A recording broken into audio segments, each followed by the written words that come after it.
TNPSC group 4 தேர்வர்களுக்கு ஒரு மகிழ்ச்சியான செய்தி வெளியாயிருக்கு.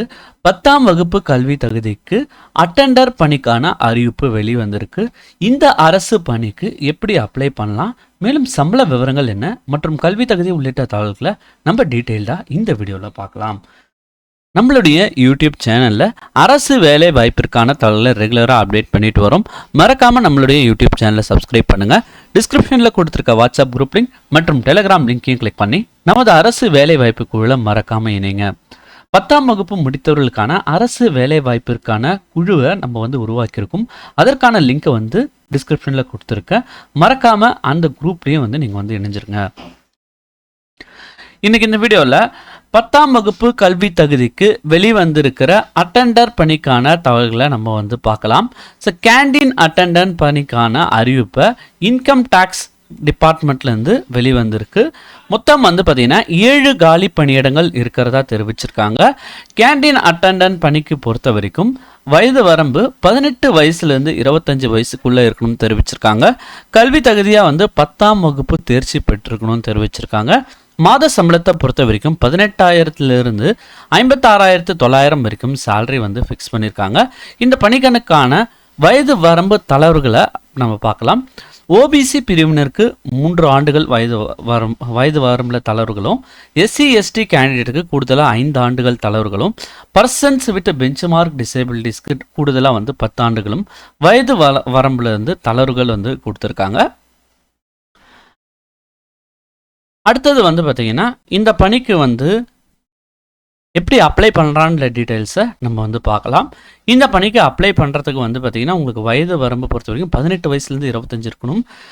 மேலும் பார்த்தீங்கன்னா இந்த பணிக்கு அப்ளை பண்ணுறதுக்கான கடைசி நாள் பார்த்தீங்கன்னா 31/8/2026. அதுக்குள்ளே நீங்கள் பார்த்தீங்கன்னா ஆன்லைன் மூலமாக நீங்கள் அப்ளை பண்ணணும். ஸோ ஆன்லைனில் பார்த்தீங்கன்னா income tax mpcg.gov.in என்ற தளம் மூலமாக நீங்கள் ஆன்லைனில் அப்ளை பண்ணலாம். அதுக்கான லிங்க்கையும் நான் டிஸ்கிரிப்ஷனில் கொடுத்துருக்கேன். அதை கிளிக் பண்ணி நீங்கள் அப்ளை பண்ணலாம். மேலும் இந்த பணிகளுக்கான தேர்வுகள் எப்படி நடைபெறுது அப்படின்ற தகவலை பார்க்கலாம். இந்த பணிகளுக்கு பொறுத்த வரைக்கும் பார்த்தீங்கன்னா தேர்வு கட்டணங்கள் எதுவும் இல்லைன்னு தெரிவிச்சிருக்காங்க. அடுத்தது இந்த பணிக்கு நீங்கள் அப்ளை பண்ணும் போது பார்த்தீங்கன்னா உங்களுக்கு என்னென்ன டாக்குமெண்ட்ஸ் தேவைப்படும் பார்த்தீங்கன்னா அப்லோட் பண்ணுறதுக்கு. ஆனால் ஆன்லைனில் தான் இந்த பணிக்கு அப்ளை பண்ணணும். அதனால் பார்த்தீங்கன்னா 10th மார்க் ஷீட், கம்யூனிட்டி அல்லது caste certificate, EWS, OBC, SC மற்றும் எஸ்டி சர்டிஃபிகேட்ஸ் இருந்தால் அந்த சர்டிஃபிகேட்டோடைய காப்பீஸை அப்லோட் பண்ணணும். அதுக்கப்புறம் ஏஜ் ரிலாக்ஸேஷனுக்கு நீங்கள் அப்ளை பண்ணுறேன், அதுக்கான டாக்குமெண்ட்டை வைக்கணும்னு சொல்லியிருக்காங்க. அதுக்கப்புறம் பார்த்தீங்கன்னா உங்களுடைய பாஸ்போர்ட் சைஸ் ஃபோட்டோகிராஃபில் உங்களுடைய பெயர் அச்சிடப்பட்டிருக்கணும்னு தெரிவிச்சிருக்காங்க. அந்த டேட்டு எப்போ ஃபோட்டோ எடுத்தோமோ அதோட டேட்டு வரணும்னு சொல்லியிருக்காங்க. அந்த ஃபோட்டோ பார்த்தீங்கன்னா 3 மாதத்துக்குள் எடுத்ததாக இருக்கணும்னு தெரிவிச்சிருக்காங்க. மேலும் பார்த்தீங்கன்னா இந்த பணிக்கு தேர்வு முறை பார்த்துடலாம். ஸோ இந்த பணிக்கு தேர்வு முறை பொறுத்த வரைக்கும் 2 கட்ட தேர்வுகள் இருக்குது. ஃபஸ்ட்டு பார்த்தீங்கன்னா ஆப்ஜெக்டிவ் டைப் ரிட்டன் எக்ஸாமினேஷன் ஒன்று வைக்கிறாங்க. ஸோ இந்த எக்ஸாமினேஷன் பார்த்தீங்கன்னா 30 minutes டியூரேஷனில் நடக்கும். 40 மல்டிபிள் சாய்ஸ் கொஷின்ஸ் கேட்குறாங்க. எந்தெந்த பிரிவில்னு பார்த்தீங்கன்னா இங்கிலீஷ் காம்ப்ரிஹென்ஷன்லேருந்து 10 கொஷினும், ஹிந்தி காம்ப்ரிஹென்ஷன்லேருந்து 10 கொஷினும், ஃபுட் அண்ட் நேச்சுரல் நியூட்ரிஷன்லேருந்து 10 கேள்விகளும், குவான்டிடேட்டிவ் ஆப்டிடியூடில் 5 கேள்விகளும், ஹைஜீன் அண்ட் கிளீன்லெஸ்லேருந்து 5 கேள்விகளும் இடப்பெறதா தெரிவிச்சிருக்காங்க. ஸோ இந்த தேர்வுகளுடைய மதிப்பெண்கள் டோட்டல் பண்ணி வச்சுப்பாங்க. அதுக்கப்புறமா ஸ்கில் டெஸ்ட் ஒன்று வைக்கிறாங்க. ஸோ அந்த ஸ்கில் டெஸ்ட்டில் பெற மதிப்பெண்ணும் ஏற்கனவே ஆப்ஜெக்டிவ் டைப்பில் பெற மதிப்பெண் அடிப்படையில் பார்த்தீங்கன்னா உங்களுடைய ரிசல்ட்ஸை பப்ளிஷ் பண்ணுவாங்க. ஸோ ரிசல்ட்டை பப்ளிஷ் பண்ண அப்புறம் பார்த்தீங்கன்னா உங்களுடைய சர்டிஃபிகேட்டை வெரிஃபை பண்ணுவாங்க. ஸோ வெரிஃபை பண்ண உடனே உங்களுக்கான அந்த பணி நியமன ஆணையை அவங்க கொடுத்துருவாங்க.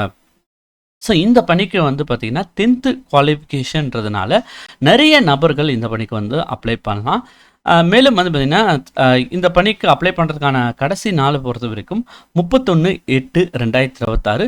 ஸோ அதுக்குள்ளே பார்த்தீங்கன்னா நீங்கள் இந்த பணிக்கு அப்ளை பண்ணுங்கள். ஸோ இந்த பணிக்கு அப்ளை பண்ணுற லிங்க் டிஸ்கிரிப்ஷனில் கொடுத்துருக்கேன். அந்த லிங்க்கை நீங்கள் கிளிக் பண்ணிங்கன்னா இந்த மாதிரி ஒரு விண்டோ ஓப்பன் ஆகும். அதில் இது ரிஜிஸ்டர் இயர்ன்ற ஆப்ஷனை நீங்கள் கிளிக் பண்ணிங்கன்னா உங்களுடைய பெயர், மற்றும் மொபைல் நம்பர், இமெயில் அட்ரஸ், அப்புறம் வந்து பாஸ்வேர்டை வந்து நீங்கள் வந்து கிரியேட் பண்ணணும். ஸோ பாஸ்வேர்ட் கிரியேட் பண்ணிட்டு கேப்சா கோடை உள்ள என்டர் பண்ணிவிட்டு சப்மிட் கொடுத்தீங்கன்னா உங்களுடைய ரிஜிஸ்ட்ரேஷன் ஃபார்ம் வந்து ஃபில் ஆகிடும். ஸோ அடுத்தது வந்து பார்த்தீங்கன்னா உங்களுடைய சர்டிஃபிகேட்ஸுக்கெலாம் எல்லாமே பதிவேற்றம் செய்கிற மாதிரி இருக்கும். ஸோ அதை பதிவேற்றம் செஞ்சுட்டு உங்களுடைய விண்ணப்பத்தை வந்து மறக்காமல் 31/8/2026 வந்து உங்களுடைய அப்ளிகேஷனை நீங்கள் வந்து சப்மிட் பண்ணலாம். மேலும் 10ஆம் வகுப்பு 12ஆம் வகுப்பு மற்றும் டிகிரி ஜாப்ஸ் உள்ளிட்ட அனைத்து தகவல்களும் வந்து பார்த்திங்கன்னா தினசரி நம்மளுடைய யூடியூப் சேனலில் பதிவேற்றம் செஞ்சுட்டு வரும். மறக்காமல் நம்மளுடைய யூடியூப் சேனலை சப்ஸ்கிரைப் பண்ணுங்கள். உங்களுடைய ஃப்ரெண்ட்ஸ் அண்ட் ஃபேமிலி மெம்பர்ஸ்க்கும் மறக்காமல் நம்மளுடைய யூடியூப் சேனலை வந்து ரெஃபர் பண்ணுங்கள். தேங்க்ஸ் ஃபார் வாட்சிங் திஸ் வீடியோ.